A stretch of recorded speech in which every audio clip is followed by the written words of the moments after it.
What's up, y'all? Happy Wednesday night. It's your host, Wes Seiler for the Birkin Conservative, and got a great episode for you tonight. There's a lot of big news that has been going on.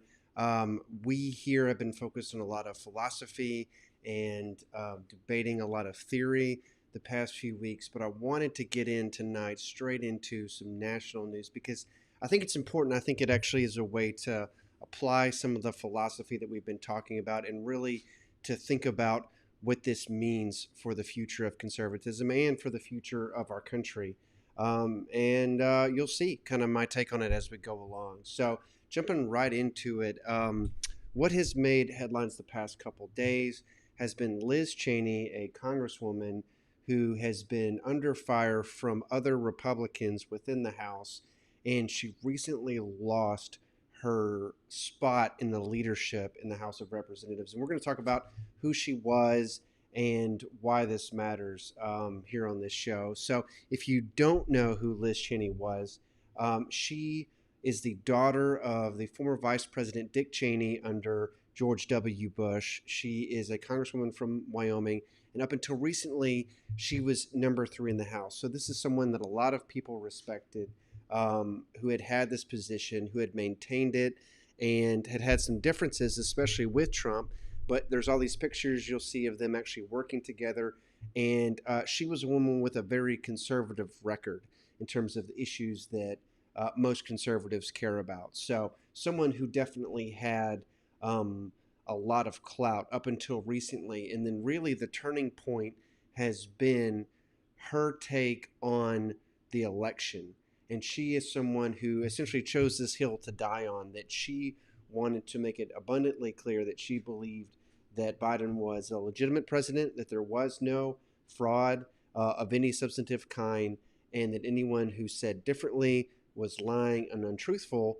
And ultimately, that got her kicked out of her leadership position, and just happened. So I've got a video here. This is from the news. You'll see this is her response I want you to hear after she was removed from her position. Let's take a look. We have had the conference meeting. I am absolutely committed, as I said last night, and as I said just now to my colleagues, that we must go forward based on truth. We cannot both embrace the big lie and embrace the Constitution. And going forward, the nation needs it. The nation needs a strong Republican Party. The nation needs a party that is based upon fundamental principles of conservatism. And I am committed and dedicated to ensuring that that's how this party goes forward, and I plan to lead the fight to do that. Congresswoman, how concerned are you that former President Trump might end up back in the Oval Office, and what are you prepared to do to prevent it? I will do everything I can to ensure that the former president never again gets anywhere near the Oval Office. We have seen the danger that he continues to provoke with his language. We have seen his lack of commitment and dedication to the Constitution, and I think it's very important that we make sure whomever we elect is somebody who will be faithful to the Constitution. Last question. There you go, right there. That's her, right? She really embodies the never Trump wing of the Republican Party. I mean, she could not have picked more striking, targeted language to say things about the fundamentals of conservatism. She uses that term big lie. A big lie, what she's saying is that the election had no fraud. Anyone who says otherwise is embracing a big lie. And then when the reporter asked her about Trump running again, you can see how she's not just saying, nope, he's not the best choice for the party. She's saying that she would do everything to prevent that. And so this is a warm-up for 2024 for what's coming. So when you look at her being ousted, why does that matter? It means that the GOP is entering this turning point phase right now, and I mean that in two different ways. First of all, you look at the House and you look at the Senate and the Republicans that are currently in the government today, and it's very clear that those people are going to continue to embrace Trump and continue to follow his lead, even though he's no longer president. And so they're making that change. But then it really starts to open up this debate about what is the future of the Republican Party And as Cheney was saying it, what is the future of conservatism? And she's kind of striking a hard line right back at Trump supporters who would say that, look, you need to either be with Trump or against him. And she's saying the opposite. You have to be against him. And what's wild is there is no middle ground. There is no way to be able to say, hey, I respect you. I respect your beliefs on this. And let's have some diversity within conservatism, within the Republican Party. Cheney is kind of saying, nope, this is the hill that I'm going to die on. And I'm creating that distinction. And so now you're either with us or against us, which is exactly what Trump supporters have been saying. And now she's saying it back to him. So you see kind of the last remnant of the Republican Party splitting away from the rest of it, which is pretty wild to me. And I would say it's more than ideological, and I think we have to look at that. Is a lot of people, and I've talked to liberals and moderates, and a lot of people think, especially people who are anti-Trump, they think he's just going to go away, or maybe he just doesn't have the clout that he used to, or maybe his followers will find someone else. And I don't think that that's the case at all. And it's not just because of Trump as someone who had certain beliefs, or even like what CNN always likes to talk about, a cult of personality. Is I think all of that underestimates what Trump did in terms of him running for president, gaining that office, and then holding on to it for years through all the impeachment and everything else. Trump didn't just win the debates. He systematically inserted his business model into politics to the point that the Republican Party started to need him more than he needed the Republican Party. Is typically what you saw from politicians before Trump is they had to basically put on a suit, sound really good on camera, and then they had to go by all the rules that the GOP had and hope that they could win. And they needed the Republican Party to do their mailers. They needed them to do their commercials. They needed them to, talk to big donors. They needed them to get behind their campaign and help them win. And when Trump showed up, he didn't need any of that. He had his entire business model. He had his plan that he had been building for years. He had his business and he had his fortune. And so when he was able to show up, it wasn't just the guy. He had the ability to invest and pay his own bills. And he had no real need of the Republican Party itself other than simply a forum to be able to go to work. And I think anybody who doesn't recognize that about him is going to underestimate him and the hold that he had. And a great example of this is when Trump left, the Republican Party wanted to continue using his name for their fundraisers, and Trump said no. Trump said no because he can do his own fundraisers. He has his own following because he has his own empire that was behind him. And you've seen other politicians try to do this. Bloomberg being an example in the Democratic Party, but never with the success that Trump had. And so it's more than ideology. It's more than what Cheney is talking about. Does she have the fundraising network to go toe-to-toe with this guy? Does she have the empire and the following? It sounds like she's trying to make it, but I don't think that she does. And anybody who thinks that Trump is just going to fade away or that 2024 is going to be simply a battle of ideas is missing the organizational piece of what Trump brings. And he hasn't lost that. Sure, he's taken a hit with Twitter being gone, with Facebook banning him, but that's not really going to stop his network, especially as he has time to build it over the next few years. So it's definitely going to be interesting to see where the Republican Party goes. But as long as it attaches itself or needs to attach itself to an organization beyond it, it's going to always gravitate towards Trump because it knows that he's got the ability to win. And until we see other Republicans having that network, they're simply going to be grasping at a party that is grasping at Trump.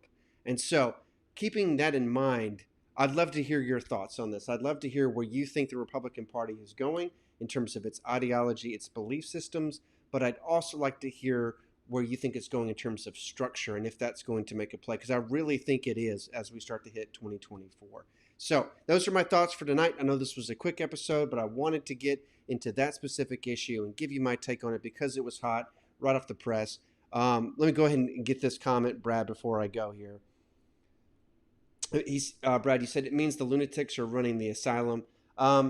You know, I can understand where you're coming from on this, but again, with Trump, so many people don't understand that it's not simply ideas, it's not simply him as a person. There's an entire network behind him, and there's a strategy behind it to be able to play the media and CNN and MSNBC and to be able to get free press, and they can't stop being outraged by him, which means that they can't stop writing stories about him, which means that he constantly is in news, and voter recognition is so based upon name recognition and who people know.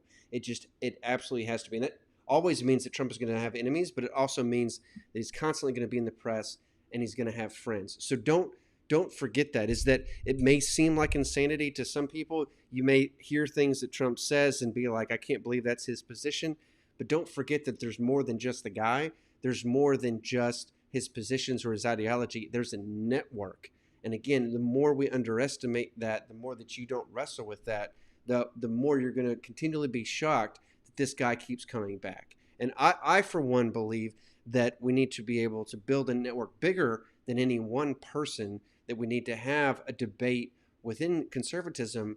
But I don't see us investing in that. I see us continually being outraged by each other. You said, thanks to Trump, we lost the House, the Senate, and the presidency. Again, I can understand where you're coming from on that. I think it was more than just that, frankly. I'm not one of the people who thinks that there was fraud all over the place. I think there certainly was some in Pennsylvania and elsewhere.